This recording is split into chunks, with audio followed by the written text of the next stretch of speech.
Ow. What's up, everyone? Punchy back with Higurashi When They Cry, Chapter 3 to Higurashi. Let's see.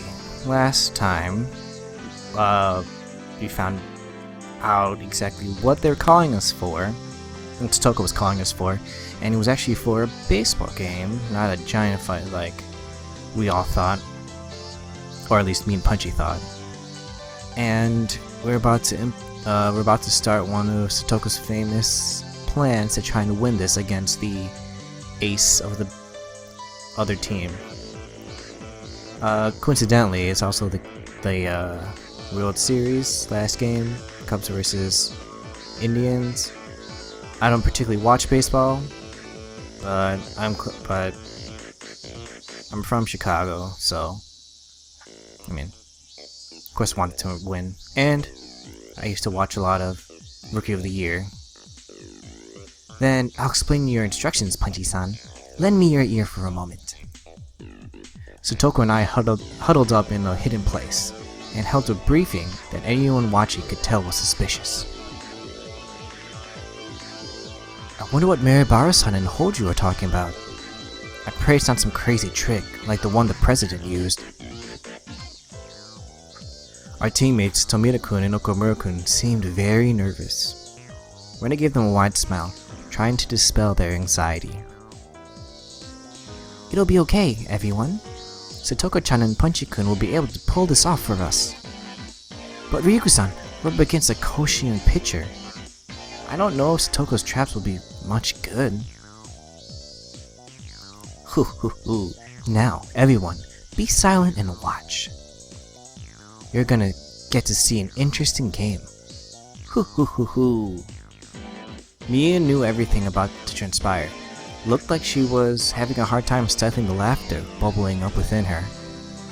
Well, who knew everything? She was so terrifying as an enemy, but so reliable as an ally. Mien waved her hands at the umpire. We've got a pinch hitter. I, Mien Sonozaki, am switching out with Punchy Maribara. Are you sure he'll be alright? The umpire turned an uneasy gaze on the pinch hitter who had jumped in with a golf club. Maybe I just like golf, guys, come on. Don't underestimate Punchy-kun now. The members of our club were the only ones grinning with wholehearted confidence. Oh, that was the end of the chapter. I had to be going into it. Well, I'm excited to see a trap laid by Satoko that Punchy can actively take part in. Alright. Let's hit up... Oh, nope. Satoko's plan was definitely simple, but scrupulous. It even looked like the entire situation had gone according to her calculations. The fact that we were losing by 1 point, the fact that I had come late, the fact that Satoko was the last batter. It even felt kind of like this had been set up before the game started. Man, I can't even think of how this trap would go. Because, like they said, it's baseball. I don't know how it would be. There had been a lot of time since I got here. And during that time, the opposing pitcher, Kameda-kun, took a bathroom break. Even that felt calculated. No, this is Satoko we're talking about. So, maybe she made him drink controlled laxatives to get him to use the bathrooms at this exact moment. While he was a long way off, shut up in the bathroom, our plan would begin. The opposing pitcher, Kameda-kun, there he was. In front of the urinal, pleasantly taking care of business. He thought it was only natural he would win at a grass lot game, like this, and relax enough to relieve himself without a care in the world. Maybe that was supposed to be his appeal. However, his relaxed state was itself our chance. Right now, you've already conceded to our club. I, too, casually walked into the bathroom. There were 3 urinals. Kameda-kun was doing his business at the farthest one. I went to the one next to him. Oh, that's the weird, unspoken rule. You skip one. Yeah, see, normally you would leave one urinal open. Kameda couldn't seem to notice me. I stood right next to him, after all. What? What? Look who it is. The big pinch hitter. Whoa, what's he looking at? Ho ho ho. Wait, and also, why does everyone laugh like that here? He recalled seeing me swing the golf club around like an idiot, and he couldn't seem to resist the urge to laugh. I, however, wasn't frustrated in the slightest. The match had already been won the moment I arrived. The game had been decided as a big upset for our team.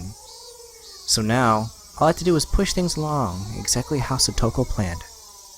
Ha ha ha. I'm the one who should be laughing.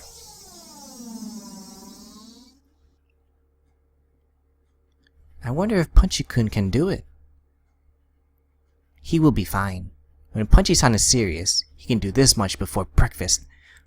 Oh, it's nice to have Satoko on our side. It really is. Kameda-kun and Okamura-kun, our underclassmen, asked another question with much trepidation. Is Maribara-san really going to be able to beat that pitcher? Ah, ha ha ha ha. You don't feel any confidence in Punchy-chan after being in the same class with him? Someday, he could be strong enough to control all of humanity. Join Punchy-chan, and he could easily rule the world. The world? Our teammates exchanged glances. Did Maribara-senpai really have such incredible strength? Just what kind of strength could that be? My question caused Kameda-kun to stare in bewilderment, and for a moment, he didn't know what to say. Sorry, I don't think I heard you right. Could you say that again? I smiled thinly, looked straight ahead, and said once more, clearly. I'll say it one more time. Let us win. Right to the point. No threats, or beating around the bush, or anything. Kameda-kun's brain couldn't figure out the meaning of what I'd said, and I could clearly tell he was confused. What are you, some kind of moron? Let you win? Are you insane? I've relayed our demands. What's your reply? Yes? Or no? Goes without saying. Like hell I let you win. Is your brain broken? Kameda-kun didn't hide his bewilderment. He didn't want to be around someone who would babble on like this for another second. Those thoughts spilled into his expression, and he quickly moved to leave the bathroom. Kameda-kun, what does victory mean for you? That's a dumb question. Priceless, absolute, supremacy. Nothing else can change it. He grinned lightly as he answered it as if to make fun of me. How like a sportsman to say that. Victory decides all. No one can change that. Of course not. No matter what kind of threats or bribes you come to me with, there's nothing valuable enough to make me abandon victory. I was waiting for those words. I, spinning around 3.5 times, pointed right at Kameda's face. Then don't you think you should ask? Something worth abandoning your precious victory for? What kind of compensation you could be given? What are you saying, stupid? There's nothing that could make me do that. He's denying it, but he stopped.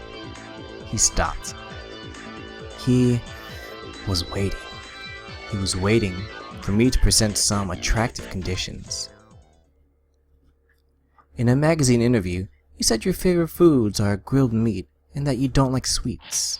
But you lied about that, didn't you? What? For example, let's say you went to a grilled meat buffet. What exactly would be on your plate? Pork loin, Korean barbecue, a pile of beef tongue? Cool. That wouldn't be it. You wouldn't bring meat with you. It would be all the pudding and gelatin and cake you could eat. The kinds a girl would love. Pretty, cute, and sweet. You love Western treats like that, don't you? Kameda-kun's face turned utterly pale. Our club already knew that he ate a mountain of desserts when he went to the grilled meat buffet. and we were well aware of his embarrassment as his weakness for sweets despite his age. I mean, I would only think it would be a weakness because as you get older you have to take care of it. Kameda-kun couldn't possibly have known that the particular grilled meat buffet chain in Shishibun was owned by a member of the Sonozaki family. I'll have to be careful when I go out to eat with my parents from now on. No! I love the hearty, bone-in... No! What you like is gentle, soft, cute piles of desserts topped with colorful creams. It almost makes you think of a girl, adorned in frills and ribbons, pure, ignorant of shame. Cute desserts like those girls, so clear and clean. And with your acne-laden face, your sports cut, and your lust is in full display, you sully them. Crunch, crunch, munch, munch. Shut up! That's right. You eat desserts, but you don't love them.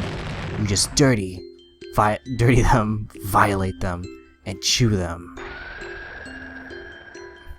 What a weird thing to say. All you do is relish in the enjoyment of soiling them. Grr! Please, no more. My secret pleasure has been found out. I can't go on living. I have to die. You idiot! Don't end your life so easily. Kersllam. I hit him on the side of the head as hard as I could. Kameda-kun fell down like a girl. His eyes started watering and he broke down. I'm probably the only one in the world who thinks those things while eating desserts. I'm nothing but a pervert pretending to be a proper sportsman. That's right.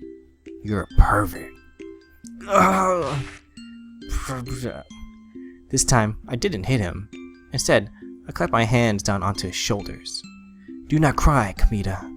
What's wrong with a man being a pervert? What? Huh?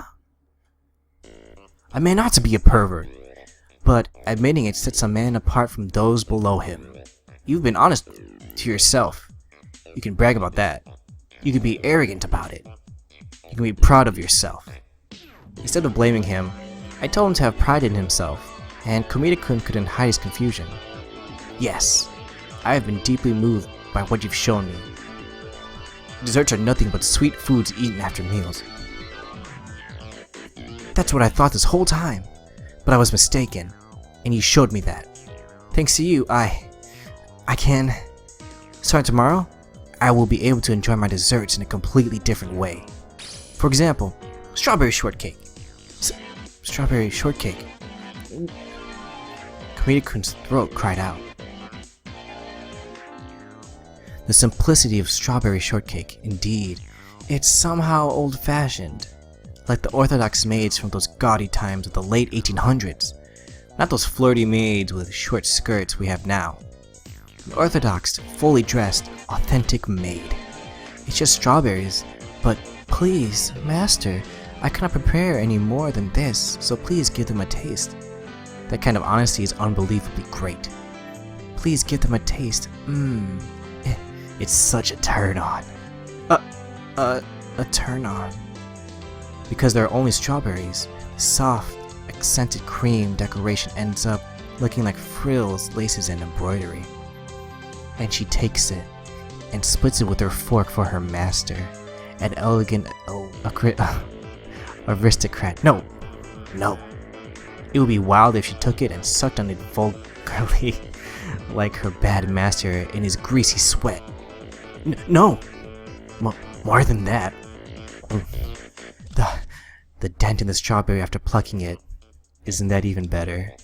And you let your tongue crawl over it. What kind of taste that must be? I felt extremely dirty saying all that. The dent after you pick the strawberry. I can't hold it anymore. I'll go to Angel Mart on the way home and make a shortcake into my plaything all I want. The girls dressed up beautifully just for me.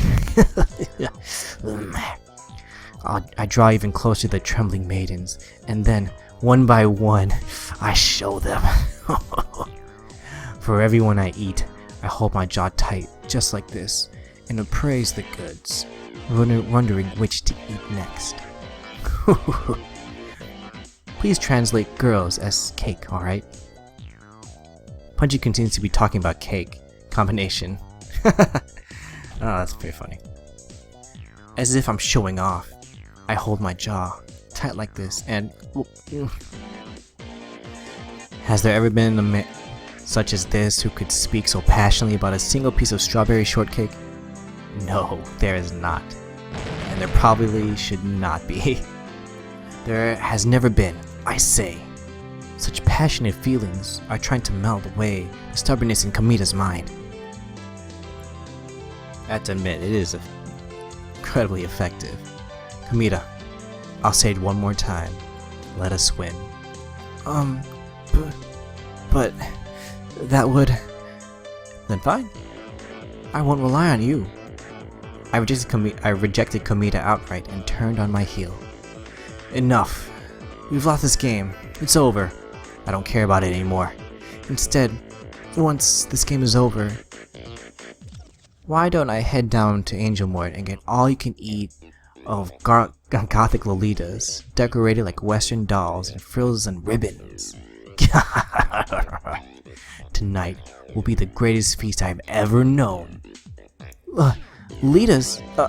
All you can eat?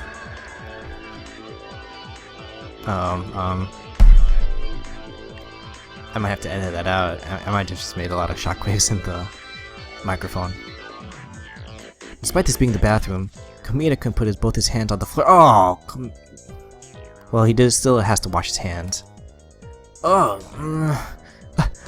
I was wrong. What's wrong, Kameda-kun? If you have something to say, then say it. This is the first time I've met someone like you. Until now, I've always thought something was wrong with me, and I had fun secretly. What are you waiting for, you tiny man? I already said, admitting your perversion is what separates the boys from the men. You are a man entitled to pride. Now, reach out your hand and show me how great you really are. Come with me and accept that it is our world.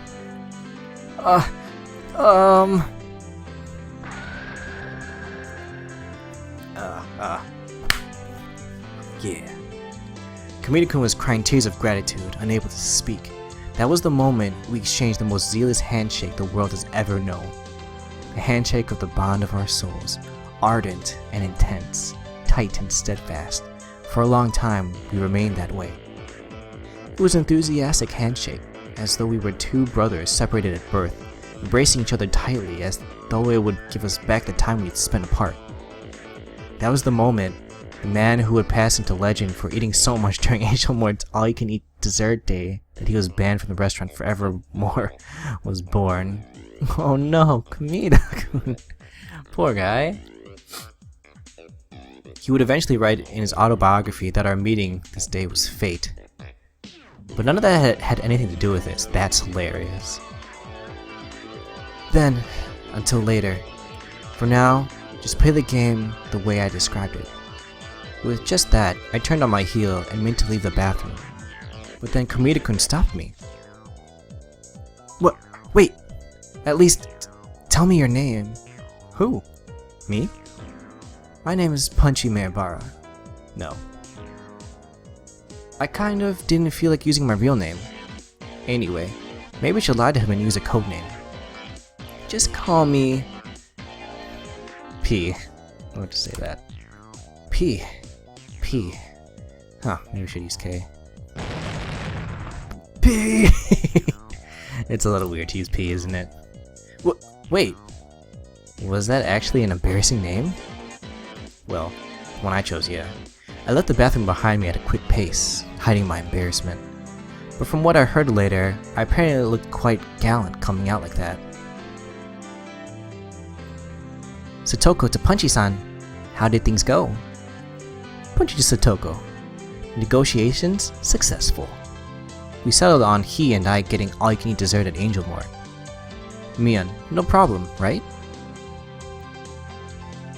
2 guests for Angel Mort all-you-can-eat dessert. Roger that. I'll set it up. I am actually quite interested in how you negotiated with him. They had a really fun talk about how delicious dessert is probably how... Oh, if only you knew.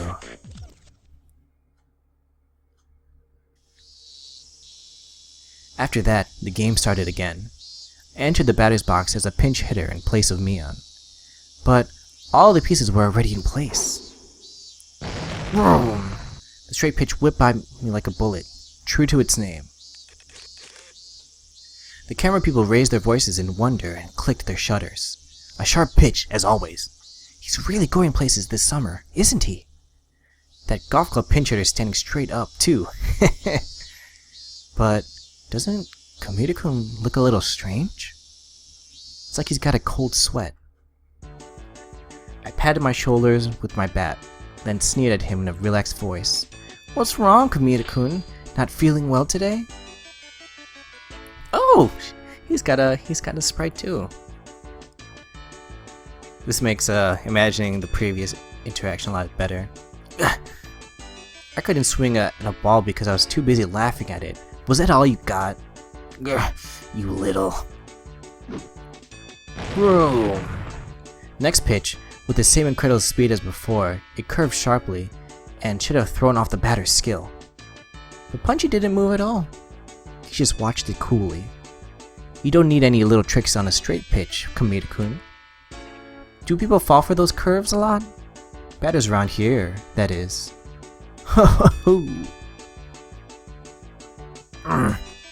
Both the reporters and all the people watching noticed something was strange here. Was Owishi's Kameda, the pitcher who conquered Koshien, losing the mental battle? The next straight pitch had incredible speed again, but it went a little wild. It was a ball! I snorted, not even bothering to get ready for it. What, Kameda-kun? Scared of going right down the middle? Everyone calls you the best. You never walk the batter. Shit. The abnormal, unexpected situation spread confusion throughout the reporters. What is he? Who is this Punchy Maribara? How can he be so relaxed when facing that supreme fastball? He's just bluffing. He knows he can't win. Kameda-kun would never throw a ball that an insincere guy like that could hit. No, I don't think it's a bluff. They say that at a high level, you can see right through others. Kameda is, without a doubt, one of the best. Which must mean he can see through to that mysterious man's true value. Really, a business person looking guy took off his sunglasses. Oh, a really business person looking guy took off his sunglasses and gazed upon Punchy. Is this? Could it be? The idiot pinch hitter who came in cheering for them with a golf club was actually a genius? Better believe it. I'm sure baseball has long since lost its charm for him. Now he's trying to switch over to golf. A genius slugger making a transfer into the golf world. What a tremendous loss for baseball. Stop the presses! We're changing up our sports columns. Well, we really gamed him there. Ball! Now it's a full count! This excessive production was, of course, all being dramatized by Satoko. That's hilarious. The big shots constantly had their eyes on Kameda-kun. If he were to lose easily, they knew the match would have had to have been fixed. Perhaps she wanted this little play of ours to create a mood where it wouldn't be strange for Kameda-kun to lose, but... Satoko, isn't this going too far? Oh, do your best now, Punchy-san. Today, this game. Tomorrow, all of baseball. I say basketball. I don't want any scouts actually coming after me. I'm terrified of what would happen when this jig is up. Wait, I can't be making nervous faces right now. Ball! Base on balls! And I'm a little immature. Have you gotten scared, Kameda-kun? I thought you were better than this. Kameda-kun hung his head in feigned dejection. P-san, I think it's all according to plan, right? Yeah. Well done, Kameda-kun. Keep going like this with the next batter. Let's wrap this thing up and then... we'll go get all we can eat. That's my grin sound, apparently. Kameda-kun and I exchanged evil smiles. I guess more of For some reason, there were a lot of camera flashes right then. It seemed like our dear journalist friends took it as two worthy rivals smiling to acknowledge each other's strength. As I trotted over to the first base, the camera flashes continued almost to a point where they were annoying. When I got to first base, one of the reporters came over for an interview. Mayor Barkun, do you plan on settling the score with Kameda-kun and Koshin? Things seemed like they were about to get too big for me. Maybe I should just be honest and confess that I'm not really into baseball. Koshin? I've never been interested in Japanese baseball. Sorry. Whoa! This man, right from the start, he was always aiming for the world! He'd become Japan's first ever big leaguer. Oh, what? The conversation was getting fantastically out of hand. Oh, I don't care anymore. I'll strike a guts pose for the cameras in desperation. Yes! Punchy-chan got on base, just as planned. Alright, and we'll end it there for today, guys. Hopefully we'll win. Maybe that's, if the Cubs win, maybe that's how they did. They bribed the Indians with, all-you-can-eat treats. And Lolitas. You know, the perfect combo, what everyone else wants to be bribed with. Anyway, guys, thanks for watching. Please like and subscribe. And I should be uploading a second video today for Walking Dead, so you can check that out. I mean, it might be after midnight. We'll see how the processing goes, but I'm not confident about it. We'll just see. Anyway, thanks for watching, guys. Have a good night. Bye-bye.